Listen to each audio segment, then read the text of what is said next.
ನಮಸ್ಕಾರ ವೃಷಭ ರಾಶಿಯವರೇ. 3 ಜನರು ನಿಮ್ಮನ್ನು ಅವರ ಕಾಲ ಬಳಿ ತಂದುಕೊಳ್ಳಲು ನೋಡುತ್ತಿದ್ದಾರೆ. ಯಾರವರು? ಅವರ ಹೆಸರುಗಳೇನು? ಈ ವಿಡಿಯೋದಲ್ಲಿ ನೋಡೋಣ. ಈ ವಿಡಿಯೋ ಸಾಕ್ಷಾತ್ ಶಿವನ ಸಂದೇಶ. ನಿಮ್ಮ ಕಷ್ಟಗಳು ದೂರಾಗಲು ಈ ವಿಡಿಯೋ ನಿಮ್ಮ ಕಣ್ಣಿಗೆ ಬಿದ್ದಿದೆ. ವೃಷಭ ರಾಶಿಯವರೇ, ನಿಮ್ಮ ಮನಸ್ಸಿನಲ್ಲಿ ಎಷ್ಟೋ ಪ್ರಶ್ನೆಗಳು. ನನ್ನ ಜೀವನದಲ್ಲಿ ಎಲ್ಲಿ ತಪ್ಪು ನಡೆದಿದೆ? ನನಗೇಕೆ ಇಷ್ಟು ಸಮಸ್ಯೆಗಳು? ನನಗೇಕೆ ಇಷ್ಟೊಂದು ನೋವು? ಈ ಮಾನಸಿಕ ಒತ್ತಡ ಯಾಕೆ? ನನ್ನ ಜೀವನ ಏಕೆ ಹೀಗಿದೆ? ಏಕೆ ರೀತಿ ಆಗುತ್ತಿದೆ? ನಾನು ನೋವು ತಿನ್ನೋಕಂತಲೇ ಹುಟ್ಟಿದ್ದೀನಾ? ನನ್ನ ಜೀವನದಲ್ಲಿ ಬರೀ ಕಷ್ಟಗಳು ಇರುತ್ತವೆಯಾ? ನನಗೇಕೆ ಇಷ್ಟೊಂದು ಕೆಲಸಗಳು? ಹೀಗೆ ನಿಮ್ಮಲ್ಲಿರುವ ಅನೇಕ ಪ್ರಶ್ನೆಗಳಿಗೆ ಈ ವಿಡಿಯೋದಲ್ಲಿ ಉತ್ತರ ಸಿಗುತ್ತದೆ. ಹಾಗಾಗಿ ವಿಡಿಯೋ ಸ್ಕಿಪ್ ಮಾಡಬೇಡಿ. ಮೊದಲು ಕಮೆಂಟ್ ಬಾಕ್ಸ್ನಲ್ಲಿ ಓಂ ನಮಃ ಶಿವಾಯ ಎಂದು ಭಕ್ತಿಯಿಂದ ಬರೆಯಿರಿ. ವಿಡಿಯೋಗೆ ಲೈಕ್ ಕೊಟ್ಟು ನಮ್ಮ ಚಾನೆಲ್ ಅನ್ನು ಸಬ್ಸ್ಕ್ರೈಬ್ ಮಾಡಿಕೊಳ್ಳಿ. ವೃಷಭ ರಾಶಿಯವರೇ, ನಿಮ್ಮ ಒಳ್ಳೆತನವನ್ನು ಬಳಸಿಕೊಂಡು ಒಳಗೊಳಗೆ ನಿಮ್ಮ ಮೇಲೆ ಹಗೆ ಸಾಧಿಸುತ್ತಾ ನಿಮ್ಮ ಪತನಕ್ಕಾಗಿ ಕಾಯುತ್ತಿರುವವರು ನಿಮ್ಮ ಸುತ್ತಲೂ ತುಂಬಾ ಜನರಿದ್ದಾರೆ. ಅವರಲ್ಲಿ ಈ 3 ವ್ಯಕ್ತಿಗಳು ತುಂಬಾನೇ ಡೇಂಜರ್. ಅವರು ನಿಮ್ಮನ್ನು ಅವರ ಕಾಲ ಕೆಳಗೆ ಇಟ್ಟುಕೊಳ್ಳಲು, ಅವರ ಮುಷ್ಟಿಯಲ್ಲಿ ಹಿಡಿದುಕೊಳ್ಳಲು, ಒಂದು ಬೊಂಬೆಯಂತೆ ನಿಮ್ಮನ್ನು ಆಡಿಸಲು ಸಂಚು ರೂಪಿಸುತ್ತಿದ್ದಾರೆ. ನಿಮ್ಮವರನ್ನು ನಿಮ್ಮಿಂದ ದೂರ ಮಾಡಿ ಅವರನ್ನು ತಮ್ಮತ್ತ ಸೆಳೆದುಕೊಳ್ಳುವ ಕೆಟ್ಟ ಆಲೋಚನೆಗಳು ಮಾಡುತ್ತಿದ್ದಾರೆ. ನೀವು ಜೀವನದಲ್ಲಿ ತುಂಬಾ ಕಳೆದುಕೊಂಡಿದ್ದೀರಿ. ಮಾಡಿದ ವಿಳಂಬ ಸಾಕು. ಇನ್ನು ಮುಂದೆ ತಡ ಮತ್ತು ನಿರ್ಲಕ್ಷ್ಯ ಮಾಡಬೇಡಿ. ಜ್ಯೋತಿಷಿಗಳು ಏನೋ ಒಂದು ಹೇಳುತ್ತಿರುತ್ತಾರೆ ಎಂದು ಹಗುರವಾಗಿ ಪರಿಗಣಿಸಬೇಡಿ. ಈ ವಿಡಿಯೋ ಪೂರ್ತಿಯಾಗಿ ನೋಡಿದ ನಂತರ ಅಸಲಿ ವಿಷಯ ಏನೆಂದು ನಿಮಗೆ ಅರ್ಥವಾಗುತ್ತದೆ. ನಾನು ಹೇಳುತ್ತಿರುವುದು ಒಳ್ಳೆಯದಾ ಅಥವಾ ಕೆಟ್ಟದ್ದಾ ಎಂದು ನಿಮಗೆ ತಿಳಿಯುತ್ತದೆ. ರಾಶಿ ಚಕ್ರದಲ್ಲಿ ವೃಷಭ ರಾಶಿಯು 2ನೇ ರಾಶಿಯಾಗಿದೆ. ಈ ರಾಶಿಯ ಅಧಿಪತಿ ಶುಕ್ರ. ಶುಕ್ರ ಅಂದರೆ ಲಕ್ಷ್ಮೀ ದೇವಿಗೆ ಸಂಬಂಧಿಸಿದ ಗ್ರಹ. ಅಂದರೆ ಈ ವೃಷಭ ರಾಶಿಯವರಿಗೆ ಆ ಲಕ್ಷ್ಮೀ ದೇವಿಯ ಆಶೀರ್ವಾದ ಯಾವಾಗಲೂ ಇರುತ್ತದೆ. ಇವರ ಕೈಯಲ್ಲಿ ಹಣ ಯಾವಾಗಲೂ ಓಡಾಡುತ್ತಲೇ ಇರುತ್ತದೆ. ಅಂದಹಾಗೆ ಲಕ್ಷಾಂತರ ರೂಪಾಯಿಗಳು, ಕೋಟ್ಯಾಂತರ ಆಸ್ತಿಪಾಸ್ತಿಗಳು ಇದ್ದರೆ ಮಾತ್ರ ಹಣ ಇದೆ ಎಂದು ಅರ್ಥವಲ್ಲ. ನಮ್ಮ ಅವಶ್ಯಕತೆಗಳನ್ನು ನಾವು ತೀರಿಸಿಕೊಳ್ಳಲು ಸಾಧ್ಯವಾಗುವಷ್ಟು ಸಂಪಾದನೆ ನಮ್ಮ ಬಳಿ ಇದ್ದರೆ ನಾವು ಐಶ್ವರ್ಯವಂತರೇ. ನಮಗೆ ಲಕ್ಷ್ಮೀ ಕಟಾಕ್ಷ ಇದೆ ಎಂದು ಅರ್ಥ. ವೃಷಭ ರಾಶಿಯವರು ಅದೃಷ್ಟವಂತರು. ಆದರೆ ನಿಮಗೆ ಹಣ ಅಷ್ಟು ಸುಲಭವಾಗಿ ಬರುವುದಿಲ್ಲ. ಬಹಳ ಕಷ್ಟಪಟ್ಟಾಗ ಮಾತ್ರ 1 ರೂಪಾಯಿ ನಿಮ್ಮ ಕೈ ಸೇರುತ್ತದೆ. ನಿಮಗೆ ಕೆಲಸದ ಒತ್ತಡ ಮತ್ತು ದೈಹಿಕ ಶ್ರಮ ಬಹಳ ಹೆಚ್ಚು. ನಿಮಗೆ ಕೆಲಸದ ಹೊರೆ ಹೆಚ್ಚಾಗಲು ನಿಮ್ಮ ಅಮಾಯಕತೆ ಮತ್ತು ನಿಮ್ಮ ಒಳ್ಳೆತನವೇ ಕಾರಣ. ಪಕ್ಕದವರು ನಿಮ್ಮ ಮೇಲೆ ಅವರ ಕೆಲಸಗಳನ್ನು ಹೇರಿ ತಮಗೆ ಬೇಕಾದಂತೆ ಜಾರಿಕೊಳ್ಳುತ್ತಾರೆ. ಆದರೆ ಈ ವೃಷಭ ರಾಶಿಯವರಿಗೆ ಅಂತಹ ಕೆಲಸದಿಂದ ತಪ್ಪಿಸಿಕೊಳ್ಳುವ ಮನಸ್ಥಿತಿ ಖಂಡಿತ ಇಲ್ಲ. ಕೆಲಸವನ್ನು ಪೂರ್ಣಗೊಳಿಸಬೇಕು, ನಮ್ಮವರೆಂದು ನಂಬಿದವರಿಗೆ ಸಹಾಯ ಮಾಡಬೇಕು ಎನ್ನುವ ಹಂಬಲ ಇವರದ್ದು. ಹೀಗೆ ಕುಟುಂಬದ ಬಗ್ಗೆ ಸದಾ ತಪಿಸುವ ಮತ್ತು ಇತರರಿಗೆ ಸಹಾಯ ಮಾಡುವ ಗುಣ ವೃಷಭ ರಾಶಿಯವರಲ್ಲಿ ಇರುತ್ತದೆ. ಎಲ್ಲ ರಾಶಿಗಳಿಗಿಂತ ಕಪಟವಿಲ್ಲದ ರಾಶಿ ವೃಷಭ ರಾಶಿ. ಇವರು ಮೃದು ಮನಸ್ಸಿನ ವ್ಯಕ್ತಿಗಳು, ಅಲ್ಪ ತೃಪ್ತರು, ಸಿಕ್ಕಿದ್ದೇ ಲಾಭ ಎಂದು ಸಂಭ್ರಮಿಸುವವರು. ಇವರದ್ದು ಪುಟ್ಟ ಮಕ್ಕಳಂತಹ ಮನಸ್ಥಿತಿ. ಯಾರಾದರೂ ಸ್ವಲ್ಪ ಪ್ರೀತಿ ತೋರಿಸಿದರೆ ಸಾಕು, ಇವರು ಉಬ್ಬಿ ಹೋಗುತ್ತಾರೆ. ಅವರ ಮಾತುಗಳಿಗೆ ಬೇಗನೆ ಮರುಳಾಗುತ್ತಾರೆ. ಎಲ್ಲಾ ಸಮಯದಲ್ಲೂ ಹೀಗೆ ಇರುತ್ತಾರೆ ಅಂದುಕೊಂಡರೆ ಅದು ತಪ್ಪು. ಒಂದು ಹಂತದವರೆಗೆ ಮಾತ್ರ ಇವರು ಸಹಿಸಿಕೊಳ್ಳುತ್ತಾರೆ. ಅಂದರೆ ಯಾರಾದರೂ ಇವರ ಕುಟುಂಬದ ವಿಷಯಕ್ಕೆ ಬಂದರೆ, ಇವರ ಕುಟುಂಬದ ಸದಸ್ಯರಿಗೆ ತೊಂದರೆ ಕೊಡಲು ಮುಂದಾದರೆ, ಅಥವಾ ಇವರ ಬಲ ಮತ್ತು ದೌರ್ಬಲ್ಯಗಳನ್ನು ಬಳಸಿಕೊಂಡು ಇವರನ್ನು ಹತ್ತಿಕ್ಕಲು ನೋಡಿದರೆ ಇವರು ಸುಮ್ಮನೆ ಇರುವುದಿಲ್ಲ. ಇವರು ಕೇವಲ ಒಳ್ಳೆಯತನಕ್ಕೆ ಮಾತ್ರ ತಲೆಬಾಗುತ್ತಾರೆ.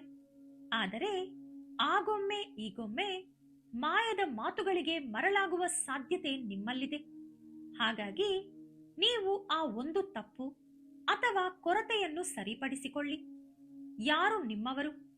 ಯಾರು ಸತ್ಯ ಹೇಳುತ್ತಿದ್ದಾರೆ? ಯಾರು ಮೋಸ ಮಾಡುತ್ತಿದ್ದಾರೆ?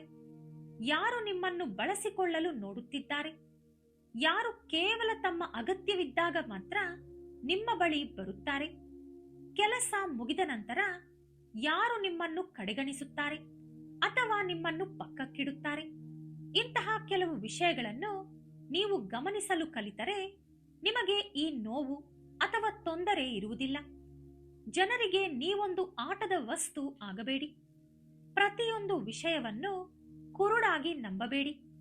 ಮನಸ್ಸಿನಿಂದ ಯೋಚಿಸಿ ನಿರ್ಧಾರ ತೆಗೆದುಕೊಳ್ಳಿ. ನೀವು ಬಹಳ ಕಷ್ಟಪಡುವ ವ್ಯಕ್ತಿಗಳು, ಶ್ರಮಜೀವಿಗಳು. ನಿಮ್ಮ ಹತ್ತಿರ ಇರುವ ಪ್ರತಿಯೊಂದು ರೂಪಾಯಿ ನಿಮ್ಮ ಸ್ವಯಂ ಕೃಷಿ ಮತ್ತು ನಿಮ್ಮ ಕಷ್ಟಾರ್ಜಿತ. ನಿಮಗೆ ಪಿತ್ರಾರ್ಜಿತ ಆಸ್ತಿಗಳೇನು ದೊಡ್ಡದಾಗಿ ಒಲಿದು ಬಂದಿಲ್ಲ.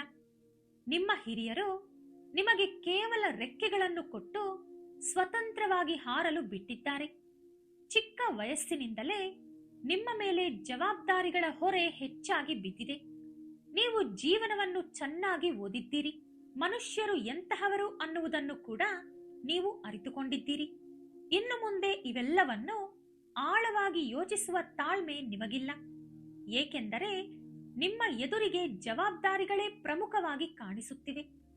ತಿಳುವಳಿಕೆ ಇಲ್ಲದ ವಯಸ್ಸಿನಲ್ಲಿ ನಮ್ಮವರು ಸಹಾಯ ಮಾಡಬಹುದು ಎಂದು ಆಸೆಯಿಂದ ಎದುರು ನೋಡಿದ ದಿನಗಳು ಎಷ್ಟೋ ಇವೆ. ಆದರೆ ಬರೀ ಮಾತು ಅಷ್ಟೇ. ಸಹಾಯ ಮಾಡುವವರು ಯಾರೂ ಇರಲಿಲ್ಲ ಎಂಬುದು ನಿಮಗೆ ಅನುಭವದ ಮೂಲಕ ಅರ್ಥವಾಗಿದೆ. ಆದ್ದರಿಂದ ನೀವು ಆ ವಯಸ್ಸಿನಲ್ಲೇ ಮನಸ್ಸನ್ನು ಕಲ್ಲು ಮಾಡಿಕೊಂಡು ನಮ್ಮ ಕಷ್ಟವನ್ನು ನಾವೇ ಪಡಬೇಕು, ನಮ್ಮ ಬಳಿ ಹಣವಿದ್ದರೆ ಮಾತ್ರ ಬದುಕಲು ಸಾಧ್ಯ, ಹಣವಿಲ್ಲದಿದ್ದರೆ ಈ ಪ್ರಪಂಚದಲ್ಲಿ ಯಾವುದಕ್ಕೂ ಬೆಲೆ ಇಲ್ಲ, ಮನುಷ್ಯ ಬದುಕಬೇಕಾದರೂ ಅಥವಾ ಬೇರೆಯವರನ್ನು ಬದುಕಿಸಬೇಕಾದರೂ, ಏನೇ ಮಾಡಬೇಕಾದರೂ, ತಿನ್ನಬೇಕಾದರೂ ಕೂಡ ಪ್ರತಿಯೊಂದಕ್ಕೂ ಹಣದ ಅಗತ್ಯವಿದೆ ಎಂಬ ವಾಸ್ತವವನ್ನು ಅರಿತುಕೊಂಡಿದ್ದೀರಿ. ಸ್ವಂತ ಕಾಲಿನ ಮೇಲೆ ನಾವು ನಿಂತು ಕಷ್ಟಪಟ್ಟು ಸಂಪಾದಿಸಬೇಕೇ ಹೊರತು ಇನ್ನೊಬ್ಬರ ಮುಂದೆ ಕೈ ಚಾಚಬಾರದು. ಚಾಚಿದರೂ ಸಹಾಯ ಮಾಡುವ ಮನಸ್ಸು ಯಾರಿಗೂ ಇಲ್ಲ ಎಂಬ ಸತ್ಯವನ್ನು ನೀವು ಅರ್ಥ ಮಾಡಿಕೊಂಡಿದ್ದೀರಿ. ಹೀಗೆ ನಿಮ್ಮನ್ನು ನೀವು ಪೂರ್ಣವಾಗಿ ನಂಬಿಕೊಂಡು ನಿಮಗೆ ಸಾಧ್ಯವಾದ ಪ್ರತಿಯೊಂದು ಕೆಲಸವನ್ನು ಮಾಡಿ ಕಷ್ಟಪಟ್ಟು ನಿಮ್ಮ ಕುಟುಂಬದ ಜವಾಬ್ದಾರಿಯನ್ನು ಹೊತ್ತು ನಡೆಸಲು ಪ್ರಾರಂಭಿಸಿದ್ದೀರಿ. ಈಗ ನೀವು ನಿಮ್ಮ ಸ್ವಂತ ಕಷ್ಟದ ಮೇಲೆ ಬದುಕುತ್ತಿದ್ದೀರಿ. ಆದರೆ ನೀವು ಹೀಗಿರುವುದನ್ನು ಕೂಡ ನೋಡಲಾಗದ ಕೆಲವು ವ್ಯಕ್ತಿಗಳು ಇವರ ಹತ್ತಿರ ಏನೂ ಇಲ್ಲದಿದ್ದರೂ ನಮ್ಮ ಬಳಿ ಬಂದು ಸಹಾಯ ಕೇಳುತ್ತಿಲ್ಲವಲ್ಲ, ನಮ್ಮ ಮುಂದೆ ಕೈ ಚಾಚುತ್ತಿಲ್ಲವಲ್ಲ ಎಂಬ ಅಸೂಯೆಯಲ್ಲಿದ್ದಾರೆ. ಆ ಮೂವರು ವ್ಯಕ್ತಿಗಳು ತಮ್ಮ ಜೀವನದಲ್ಲಿ ಚೆನ್ನಾಗಿ ನೆಲೆ ನಿಂತವರು. ಹಣದ ವಿಷಯದಲ್ಲಾಗಲಿ, ಆಸ್ತಿ ಅಂತಸ್ತು ಅಥವಾ ಹೆಸರು ಪ್ರತಿಷ್ಠೆ, ಹೀಗೆ ಎಲ್ಲಾ ರೀತಿಯಲ್ಲೂ ಸುಸ್ಥಿತಿಯಲ್ಲಿ ಇರುವವರು. ಹಾಗೆಯೇ ಅವರು ನಿಮ್ಮ ಮೇಲೆ ಆಧಿಪತ್ಯ ಚಲಾಯಿಸುವ ಸ್ಥಿತಿಯಲ್ಲಿದ್ದಾರೆ. ಇನ್ನು ಈ ಮೂವರಲ್ಲಿ ಒಬ್ಬ ವ್ಯಕ್ತಿ ನಿಮ್ಮೊಂದಿಗೆ ಒಂದು ವಿಶೇಷವಾದ ಸಂಬಂಧವನ್ನು ಹೊಂದಿದ್ದಾರೆ. ಆ ಸಂಬಂಧದ ಹೆಸರಿನಲ್ಲಿ ನಿಮ್ಮನ್ನು ಶರಣಾಗುವಂತೆ ಮಾಡಲು ಆ ವ್ಯಕ್ತಿ ಪ್ರಯತ್ನಿಸುತ್ತಿದ್ದಾರೆ. ಹೀಗೆ ಬೇರೆ ಬೇರೆ ಕಾರಣಗಳಿಂದಾಗಿ ನಿಮ್ಮನ್ನು ತಮ್ಮ ಕಾಲು ಹಿಡಿಯುವಂತೆ ಮಾಡಲು ಅವರು ಸಂಚು ರೂಪಿಸುತ್ತಿದ್ದಾರೆ. ಅಸಲಿಗೆ ಆ ಮೂವರು ವ್ಯಕ್ತಿಗಳಿಗೆ ಸಹಾಯ ಮಾಡುವ ಮನಸ್ಥಿತಿಯೇ ಇಲ್ಲ.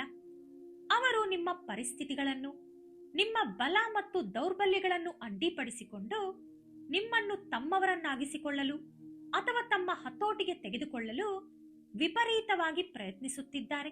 ಅವರು ವಿಪರೀತವಾದ ಸ್ವಾರ್ಥದಿಂದ ತುಂಬಿ ಹೋಗಿರುವ ವ್ಯಕ್ತಿಗಳು.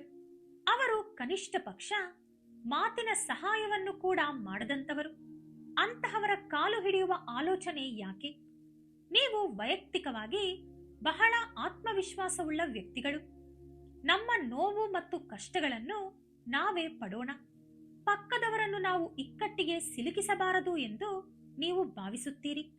ಬೇರೆಯವರನ್ನು ಕೇಳುವ ಜಾಯಮಾನ ನಿಮ್ಮದಲ್ಲ. ಇನ್ನು ಈ ಮೂವರಲ್ಲಿ ಮೊದಲ ವ್ಯಕ್ತಿ ಯಾರೆಂದರೆ ಹೊರಗಿನ ವ್ಯಕ್ತಿ. ನಿಮ್ಮ ಮಧ್ಯೆ ಅಕಸ್ಮಾತ್ತಾಗಿ ಒಂದು ಪರಿಚಯ ಏರ್ಪಟ್ಟಿತು. ಆ ಪರಿಚಯವು ಕ್ರಮೇಣ ಒಬ್ಬರಿಗೊಬ್ಬರು ಇಷ್ಟವಾಗುವಂತೆ ಮಾಡಿತು. ಅದು ಸ್ತ್ರೀ ಇರಲಿ ಅಥವಾ ಪುರುಷ ಇರಲಿ, ಒಬ್ಬರಿಗೊಬ್ಬರು ಇಷ್ಟವಾದ ಮೇಲೆ ಮನಸ್ಸು ಬಿಚ್ಚಿ ಮಾತನಾಡುವುದು, ಸುಖ ದುಃಖಗಳನ್ನು ಹಂಚಿಕೊಳ್ಳುವುದು, ಫೋನ್ ಮಾಡಿ ಯೋಗಕ್ಷೇಮ ವಿಚಾರಿಸುವುದು ಆರಂಭವಾಯಿತು. ನಿಮಗೆ ಇಷ್ಟವಾಗುವ ರೀತಿಯಲ್ಲಿ ಆ ವ್ಯಕ್ತಿ ಮಾತನಾಡುತ್ತಾ ಹೋದಂತೆ ಅವರ ಮೇಲೆ ನಿಮಗೆ ಬಹಳ ಅಭಿಮಾನ ಮತ್ತು ಪ್ರೀತಿ ಬೆಳೆಯಿತು.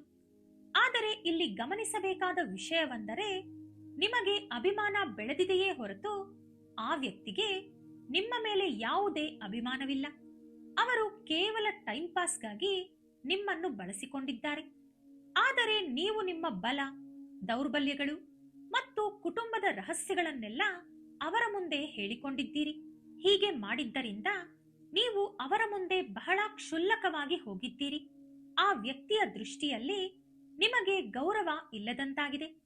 ನಿಜ ಹೇಳಬೇಕೆಂದರೆ ನೀವು ಅಷ್ಟು ಬೇಗ ಯಾರನ್ನೂ ನಂಬುವವರಲ್ಲ ಮತ್ತು ಯಾರ ಮುಂದೆಯೂ ನಿಮ್ಮ ವಿಷಯಗಳನ್ನು ಬಿಟ್ಟುಕೊಡುವವರಲ್ಲ.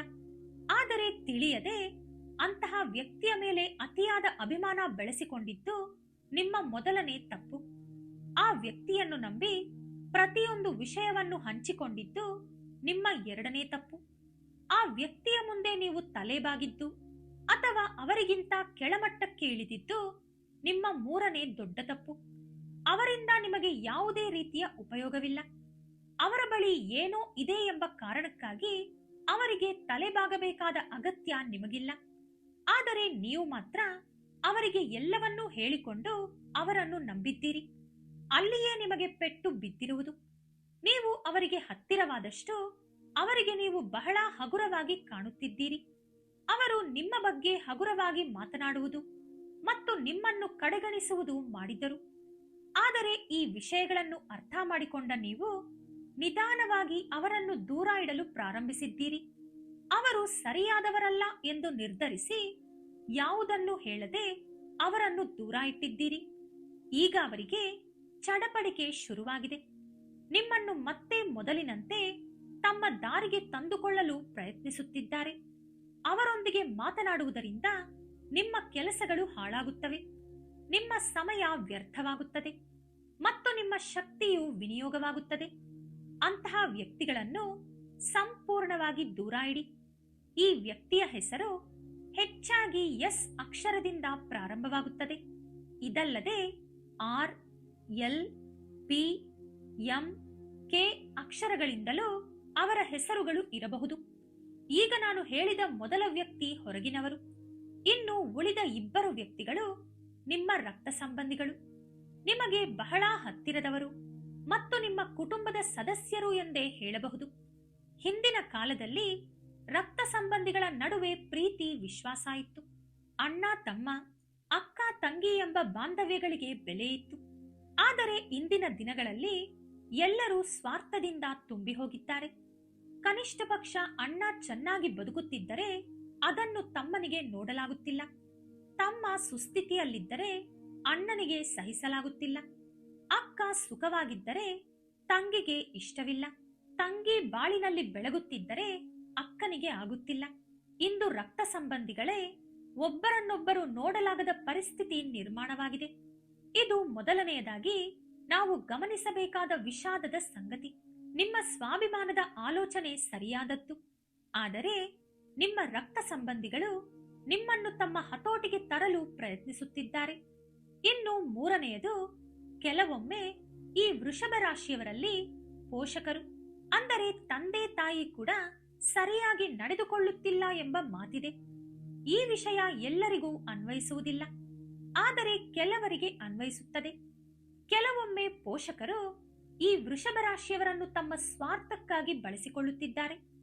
ಕೆಲವು ತಾಯಂದಿರು ಹೇಗೆ ವರ್ತಿಸುತ್ತಿದ್ದಾರೆ ಅಂದರೆ, ಒಬ್ಬ ಮಗುವಿನ ಮೇಲೆ ಅತಿಯಾದ ಪ್ರೀತಿ ತೋರಿಸಿದರೆ ಇನ್ನೊಂದು ಮಗುವನ್ನು ನಿರ್ಲಕ್ಷಿಸುತ್ತಿದ್ದಾರೆ. ಒಬ್ಬ ಮಗುವನ್ನು ಮನೆಯ ಕೆಲಸದವರಂತೆ ಬೆಳೆಸಿದರೆ ಇನ್ನೊಂದು ಮಗುವನ್ನು ರಾಜಭೋಗದಲ್ಲಿ ಕಾಲು ಮೇಲೆ ಕಾಲು ಹಾಕಿ ಕುಳಿತುಕೊಳ್ಳುವಂತೆ ಬೆಳೆಸುತ್ತಿದ್ದಾರೆ. ಈ ರೀತಿ ತಾಯಂದಿರಲ್ಲಿಯೂ ಸ್ವಾರ್ಥ ಇರುತ್ತಿದೆ. ಒಂದು ಕಣ್ಣಿಗೆ ಬೆಣ್ಣೆ, ಇನ್ನೊಂದು ಕಣ್ಣಿಗೆ ಸುಣ್ಣ ಹಚ್ಚುವಂತೆ ಮಕ್ಕಳನ್ನು ನೋಡುತ್ತಿದ್ದಾರೆ. ಆದ್ದರಿಂದ ಪೋಷಕರು ಕೂಡ ಬದಲಾಗಬೇಕಿದೆ. ನೀವು ಜಾಗರೂಕರಾಗಿರಿ. ಅಂತಹವರ ಕಾಲುಗಳನ್ನು ಆಕಸ್ಮಿಕವಾಗಿಯೂ ಹಿಡಿಯಬೇಡಿ. ನಿಮ್ಮ ಕಷ್ಟ ಮತ್ತು ನಿಮ್ಮ ಬುದ್ಧಿವಂತಿಕೆಯಿಂದಲೇ ನೀವು ಜೀವನದಲ್ಲಿ ಉನ್ನತ ಮಟ್ಟಕ್ಕೆ ಬೆಳೆಯಿರಿ. ಕಷ್ಟಪಡುವ ಶಕ್ತಿಯನ್ನು ಆ ದೇವರು ನಿಮಗೆ ಕೊಟ್ಟಿದ್ದಾರೆ. ನಿಮ್ಮಲ್ಲಿ ಅದ್ಭುತವಾದ ಬುದ್ಧಿವಂತಿಕೆಯೂ ಇದೆ. ನಿಮ್ಮ ಬುದ್ಧಿಗೆ ಕೆಲಸ ಕೊಡಿ. ಇಂತಹವರ ಕಾಲುಗಳನ್ನು ನೀವು ಹಿಡಿಯುವುದಲ್ಲ, ಬದಲಾಗಿ ಅವರು ನಿಮ್ಮ ಕಾಲು ಹಿಡಿಯುವಂತೆ ಬೆಳೆದು ತೋರಿಸಿ. ಅಷ್ಟೇ ಹೊರತು ಅಂತಹವರಿಗೆ ಆಕಸ್ಮಿಕವಾಗಿಯೂ ಶರಣಾಗಬೇಡಿ. ಅವರ ಮುಂದೆ ಕೈ ಚಾಚುವ ಪರಿಸ್ಥಿತಿಯನ್ನು ನೀವೆಂದಿಗೂ ತಂದುಕೊಳ್ಳಬೇಡಿ. ಆ ಸ್ವಾಭಿಮಾನದ ಮನಸ್ಥಿತಿ ಈಗಾಗಲೇ ನಿಮ್ಮಲ್ಲಿದೆ. ನೀವು ದೇವರ ಪಾದಗಳನ್ನು ಹಿಡಿದುಕೊಳ್ಳಿ. ನಿಮ್ಮನ್ನು ನೀವು ನಂಬಿಕೊಳ್ಳಿ. ಆ ಭಗವಂತನನ್ನು ಪ್ರಾರ್ಥಿಸಿ. ನಿಮ್ಮೆಲ್ಲಾ ಕಷ್ಟಗಳು ಖಂಡಿತವಾಗಿಯೂ ತೀರುತ್ತವೆ. ನಾನು ಹೇಳಿದ ಈ ಪೋಷಕರು ಮತ್ತು ರಕ್ತ ಸಂಬಂಧಿಗಳ ವಿಷಯ ಎಲ್ಲರಿಗೂ ಅನ್ವಯಿಸುತ್ತದೆ ಎಂದು ನಾನು ಹೇಳುತ್ತಿಲ್ಲ. ಆದರೆ ಇಂದಿನ ಸಮಾಜದಲ್ಲಿ ಹೆಚ್ಚಿನ ಸಂದರ್ಭಗಳಲ್ಲಿ ಇದೇ ನಡೆಯುತ್ತಿದೆ. ಆದ್ದರಿಂದ ಅಂತಹವರೊಂದಿಗೆ ವಾದಕ್ಕಿಳಿಯಬೇಡಿ. ನೀವು ಅವರ ಬಗ್ಗೆ ಆಲೋಚಿಸಬೇಕಾದ ಅಗತ್ಯವೂ ಇಲ್ಲ. ನಿಮ್ಮ ಕೆಲಸವನ್ನು ನೀವು ಮಾಡುತ್ತಾ ನಿಮ್ಮ ಕಷ್ಟ ಮತ್ತು ದೇವರನ್ನು ನಂಬಿಕೊಂಡು ಹಾಗೆಯೇ ಮುಂದೆ ಸಾಗಿ. ಅದೇ ಅವರಿಗೆ ನೀವು ನೀಡುವ ಸರಿಯಾದ ಉತ್ತರ. ನೀವು ಯಾವಾಗಲೂ ತಲೆ ಎತ್ತಿ ಬದುಕುವ ಸ್ಥಿತಿಯಲ್ಲಿ ನಿಮ್ಮನ್ನು ಇಟ್ಟುಕೊಳ್ಳಿ. ಅಂತಹವರ ಮುಂದೆ ಎಂದಿಗೂ ತಲೆ ತಗ್ಗಿಸಬೇಡಿ. ಇನ್ನು ವೃಷಭ ರಾಶಿಯ ಅಧಿಪತಿ ಶುಕ್ರ. ಶಿವನು ಶುಕ್ರನ ಇಷ್ಟದೈವ. ಆದ್ದರಿಂದ ನೀವು ಶಿವನನ್ನು ಪೂಜಿಸುವುದರಿಂದ ನಿಮ್ಮ ಜಾತಕದಲ್ಲಿರುವ ಶುಕ್ರ ದೋಷಗಳು ಕಡಿಮೆಯಾಗಿ ಅದೃಷ್ಟ ಒಲಿಯುತ್ತದೆ. ಪ್ರತಿ ಸೋಮವಾರ ಶಿವನಿಗೆ ಹಾಲು, ನೀರು ಅಥವಾ ಬಿಲ್ವಪತ್ರೆಯಿಂದ ಅರ್ಚನೆ ಮಾಡುವುದರಿಂದ ನಿಮ್ಮಲ್ಲಿರುವ ಅನಾನುಕೂಲತೆಗಳು ದೂರವಾಗಿ ಸುಖ ಶಾಂತಿ ಲಭಿಸುತ್ತದೆ. ಪ್ರದೋಷ ಕಾಲದಲ್ಲಿ ಶಿವಾಲಯವನ್ನು ದರ್ಶಿಸಿ ದೀಪಾರಾಧನೆ ಮಾಡುವುದರಿಂದ ದೀರ್ಘಕಾಲದ ಸಮಸ್ಯೆಗಳಿಂದ ಮುಕ್ತಿ ಸಿಗುತ್ತದೆ. ಹಾಗೆಯೇ ಓಂ ನಮಃ ಶಿವಾಯ ಎಂಬ ಶಿವ ಪಂಚಾಕ್ಷರಿ ಮಂತ್ರವನ್ನು ದಿನಕ್ಕೆ 21 ಅಥವಾ 108 ಬಾರಿ ಜಪಿಸುವುದರಿಂದ ಗ್ರಹ ದೋಷಗಳು ನಿವಾರಣೆ ಮತ್ತು ಮನೋಬಲ ಸಿದ್ಧಿಸುತ್ತದೆ. ಈ ವಿಡಿಯೋ ಇಷ್ಟವಾದರೆ ಲೈಕ್ ಮಾಡಿ, ಶೇರ್ ಮಾಡಿ. ಹಾಗೆಯೇ ನಮ್ಮ ಚಾನೆಲ್ ಅನ್ನು ಸಬ್ಸ್ಕ್ರೈಬ್ ಮಾಡಿಕೊಂಡು ಬೆಲ್ ಐಕಾನ್ ಕ್ಲಿಕ್ ಮಾಡಿ. ಸರ್ವೇ ಜನ ಸುಖಿನೋ ಭವಂತು. ಧನ್ಯವಾದಗಳು.